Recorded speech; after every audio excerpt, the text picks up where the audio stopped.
Kahit sa pinakamalalim na lambak ng buhay, kasama mo ang Diyos.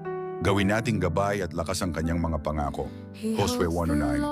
Magpakatatag ka at lakasan mo ang iyong loob. Huwag kang matakot o panghinaan sapagkat ako, ang Panginoon mong Diyos ay kasama mo saan ka man pumunta. Dininig ng Panginoon ang daing ng matuwid. Inililigtas sila sa lahat ng kanilang kapighatian. Malapit ang Panginoon sa mga may pusong wasak at inililigtas ang mga bagbag ang espiritu. Ang Panginoon ay mabuti, kanlungan sa panahon ng kaguluhan. Kanyang inaalagaan ang mga nagtitiwala sa Kanya.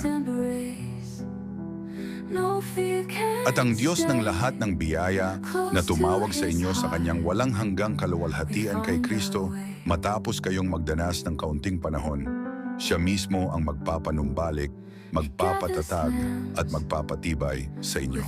Awit 55:1-22. Ilagak mo sa Panginoon ang iyong pasanin at Siya ang mag-aalaga sa iyo. Hindi Niya kailanman pababayaan ang matuwid na mabuwal.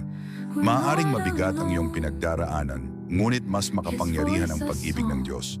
Kapit ka lang sa Kanyang mga pangako at muling tatatag ang iyong puso.